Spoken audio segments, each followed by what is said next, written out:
Hello and welcome everyone to VV study. आज हम लोग एमसीपी का फर्स्ट यूनिट स्टार्ट करने वाले हैं जिसका नाम है मैनेजमेंट। आप लोग इसमें मैनेजमेंट का मीनिंग, उसके कैरेक्टरिस्टिक्स, नेचर और प्रोसेस पढ़ने वाले हैं। सबसे पहले हम लोग स्टार्ट करेंगे मैनेजमेंट का मीनिंग क्या होता है। मैनेजमेंट का मतलब होता है दूसरों से काम करवाना, ठीक है, दूसरों से काम करवाना। एक मैनेजर खुद काम कभी भी नहीं करता, उसका काम ही होता है मैनेज करना दूसरों को, मतलब दूसरों से काम करवाना। लेकिन आप काम किस तरीके से करवाना है, उसमें दो चीज़ों का ध्यान देना है, इफेक्टिवली एंड एफिशिएंटली, ठीक है। इफेक्टिवली का मतलब क्या होता है कि काम जो है वो ऑन टाइम कंप्लीट होना चाहिए, ठीक है। अब अगर मैं एक मैनेजर हूँ किसी ऑर्गेनाइजेशन की और मुझे टारगेट मिला कि मुझे जो है एक दिन में 10 यूनिट्स प्रोड्यूस करना है, ठीक है, तो यहाँ पर एज अ मैनेजर मैं क्या ध्यान दूंगी कि जो मेरे अंडर में वर्कर्स हैं वो एक दिन में, पूरे एक दिन में ये 10 यूनिट्स मैन्युफैक्चर कर लें। तो ये इफेक्टिवली का मतलब होता है कि काम जो है ऑन टाइम कंप्लीट होना चाहिए।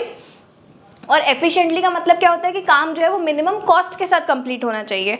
ऐसा ना हो कि मेरे को अगर 10 यूनिट्स का मैन्युफैक्चरिंग करनी है एक दिन के अंदर, तो मैं 10 यूनिट्स की मैन्युफैक्चरिंग तो कर दूं लेकिन मैं 10 की जगह 20 लेबर यूज़ करके कर लूं, ठीक है, तो मेरा काम तो बिफोर टाइम हो जाएगा, ऑन टाइम हो जाएगा, लेकिन कॉस्ट बढ़ जाएगी। तो दोनों बातों का ध्यान देना है, काम कंप्लीट भी करना है, टाइम पर भी करना है और प्लस मिनिमम कॉस्ट के साथ भी करना है। इसी को हम मैनेजमेंट बोलते हैं। तो management refers to getting things done through others effectively and efficiently. ये हुआ आपका मैनेजमेंट का मीनिंग। अगर हम लोग मैनेजमेंट का नेचर देखें तो मैनेजमेंट तीनों होता है, आर्ट भी होता है, साइंस भी होता है, प्रोफेशन भी होता है। ऐसा क्यों होता है मैं आपको एक एक करके अब समझाती हूँ। अगर हम लोग मैनेजमेंट को आर्ट से रिलेट करें, आर्ट क्या होता है, किसी भी चीज़ का जब हम लोग उसको आर्टिस्टिक व्यू से देखते हैं, जैसे अपन लोग का पेंटिंग हो गया, ड्राइंग हो गया, सिंगिंग हो गई, ये सारी चीज़ें आर्ट कैटेगरी में आती हैं, ठीक है। तो मैनेजमेंट एक आर्ट क्यों है, क्योंकि जैसे जैसे एक आर्ट के पीछे भी उसकी थ्योरेटिकल नॉलेज एग्जिस्ट करती है, वैसे ही मैनेजमेंट की भी थ्योरेटिकल नॉलेज एग्जिस्ट करती है। तभी ये आप लोगों के एमबी में एक सब्जेक्ट है, तो इसलिए आप इसका मतलब यहाँ पे थ्योरेटिकल नॉलेज पूरा इसका पढ़ रहे हो। तो दैट मीन्स जैसे आर्ट में थ्योरी एग्जिस्ट करती है वैसे ही मैनेजमेंट में भी थ्योरी एग्जिस्ट करती है। एक पॉइंट ये हुआ। दूसरा, इसमें पर्सनलाइज्ड एप्लीकेशन होता है। हर मैनेजर अलग अलग होता है, ठीक है, हर मैनेजर अपने कंपनी को अलग तरीके से ऑर्गेनाइज करता है, अलग तरीके से चलाता है। तो वैसे ही एक आर्टिस्ट भी अलग अलग, जैसे अगर हम लोग दो आर्टिस्ट को और दो मैनेजर को कंपेयर करें तो दो मैनेजर्स एक ही बी स्कूल से जब एमबीए करके निकलते हैं तो दोनों को पढ़ाई तो सेम क्यों ही होती है, लेकिन दोनों को एक कंपनी चलाने का तरीका अलग अलग होगा दोनों का। वैसे ही दो आर्टिस्ट जिन्होंने सेम जगह से ट्रेनिंग ली है वो भी एक सेम पेंटिंग को अलग अलग तरीके से बनाएंगे। तो यहाँ पे पर्सनलाइज्ड एप्लीकेशन भी आ जाता है। और जैसे जैसे आप प्रैक्टिस करते जाएंगे आप एक बेटर आर्टिस्ट भी बनते जाएंगे और एक बेटर मैनेजर भी बनते जाएंगे। तो यहाँ पर मैनेजमेंट एज एन आर्ट आपका हो चुका। नेक्स्ट है मैनेजमेंट एज अ साइंस।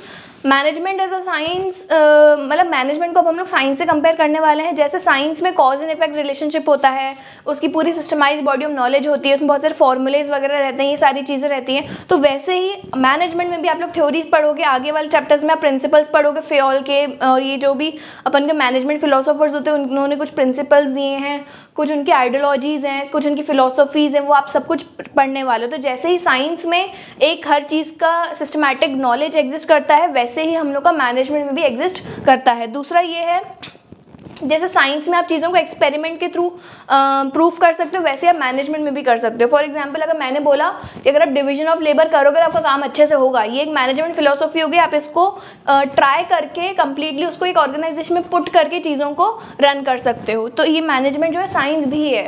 अब मैनेजमेंट प्रोफेशन क्यों है, प्रोफेशन का मतलब क्या होता है, एक लॉयर हो गया, डॉक्टर हो गया, ये सारे प्रोफेशंस होते हैं जो अपने बिजनेस में मतलब अपनी स्किल के कारण जो बिजनेस होता है वो अपन का सारे प्रोफेशंस होते हैं। तो मैनेजमेंट को हम लोग प्रोफेशन से कैसे कंपेयर कर सकते हैं। मैनेजमेंट एक प्रोफेशन क्यों है, क्योंकि जैसे आपको एक प्रोफेशन करने के लिए आपको डिग्री चाहिए होती है, वैसे ही आपको मैनेजमेंट कर मतलब अगर आप मैनेजमेंट की स्टडी कर रहे हो, आपको मैनेजर बनना है किसी अच्छी रेप्यूटेड कंपनी में, तो आपको एमबीए की डिग्री भी चाहिए उसके लिए, ठीक है। लेकिन ये जो फीचर है ये कम्प्लीटली प्रेजेंट नहीं है अभी मैनेजमेंट में, है ना। प्रोफेशन में तो है, कोई अगर आपके पास डिग्री नहीं है तो आप लॉयर की तरह केस नहीं लड़ सकते, अगर आपके पास डिग्री नहीं तो आप डॉक्टर नहीं बन सकते। लेकिन मैनेजमेंट में ही अभी 100% तरीके से फॉलो नहीं होता है, क्योंकि जो छोटी कंपनीज है वो एक ग्रेजुएट को भी जॉब दे देती है मैनेजर की कई बार, ठीक है। लेकिन जो अच्छी रेप्यूटेड कंपनीज हैं उनमें प्रॉपर MBA ही आपको एक मतलब मैनेजर बना सकता है। तो ये अपन लोगों ने नेचर पढ़ लिया मैनेजमेंट के अलग अलग पॉइंट ऑफ व्यू से, management as an art, management as a science and management as a profession.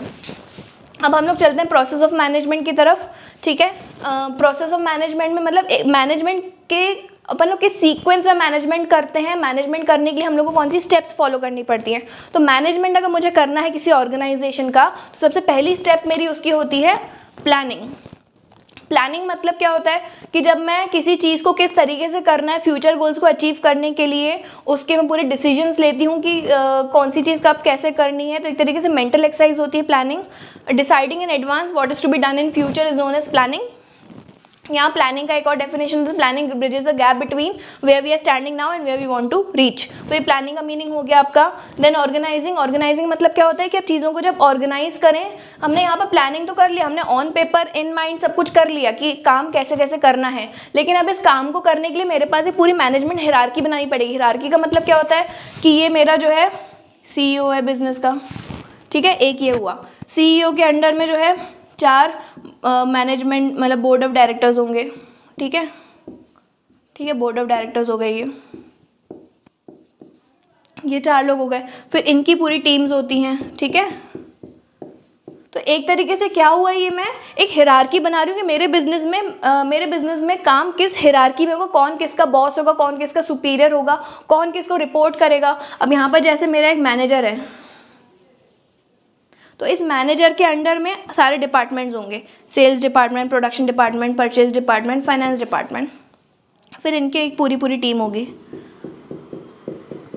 तो ये क्या है, मैं एक तरीके से हिरार्की क्रिएट कर रही हूँ। अभी मैं लोगों को नहीं बुला रही यहाँ पे, मैं जॉब पोजीशंस क्रिएट कर रही हूँ, सिर्फ एक हिरार्की बना रही हूँ कि हाँ मेरे बिजनेस इतने लोग होंगे, इन पोजीशंस पे होंगे, ये इसका बॉस होगा, ये इसका सुपीरियर होगा, इसको रिपोर्ट करेगा, इसको आंसरेबल होगा।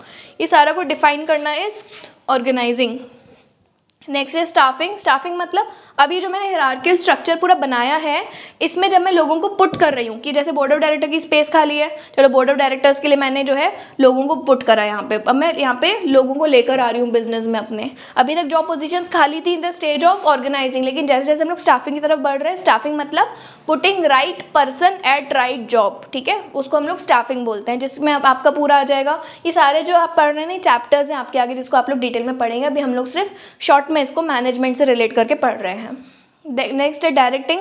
डायरेक्टिंग का मतलब क्या होता है, मैंने जिन लोगों को बुलाया है मेरे ऑर्गेनाइजेशन में काम करने के लिए, उनको डायरेक्ट करना, सुपरवाइज करना, मोटिवेट करना, उनको गाइड करना कि काम किस तरीके से करना है ना। एक तरीके से ट्रेनिंग वगैरह होती है हम लोग की, वो सारा पार्ट आपका डायरेक्टिंग की कैटेगरी में आ जाएगा। उसके बाद है कंट्रोलिंग। कंट्रोलिंग मतलब मैंने एक इंसान को अपनी जॉब में ऑर्गेनाइजेशन में जॉब दी, उसको जॉब देने के बाद मैंने उसको डायरेक्टिंग वाली स्टेप में सिखाया कि काम किस किस तरीके से करना है, उसको मैं कंटिन्यूसली गाइड कर रही हूँ, सुपरवाइज कर रही हूँ, मोटिवेट कर रही हूँ, ये सारी चीज़ें हो रही हैं। उसके बाद मैं कंट्रोल करूँगी, मतलब मैं चेक करूँगी कि जैसा मैंने सोचा था ऑर्गेनाइजेशन में, जैसा मैंने प्लानिंग वाली स्टेप में चीज़ें प्लान करी थी, मेरा काम उस हिसाब से हुआ कि नहीं हुआ, उस चीज़ को मैं बोलती हूँ कंट्रोल करना। और अगर काम हो गया तो वेल एंड गुड, बट अगर काम नहीं हुआ तो उसको करेक्ट करने के क्या क्या मेजर्स मेरे को लेने हैं, वो सारी चीज़ें मैं कंट्रोलिंग में देखती हूँ। अब ये सारे आपके मैनेजमेंट के जो प्रोसेस हैं ये साइमल्टेनियसली चलते रहते हैं, कभी भी इनका एंड नहीं आता है। ऐसा नहीं है कि आज मैंने प्लानिंग कर ली, कल मैं ऑर्गेनाइजिंग कर लूँगी, 5 दिन में बिजनेस खत्म, ऐसा नहीं होता। ये चीज़ें साइमल्टेनियसली चलती रहती है, नेवर एंडिंग प्रोसेस हैं ये सारे। इन सबको आप लोग आगे के यूनिट्स में डिटेल में डिस्कस करेंगे।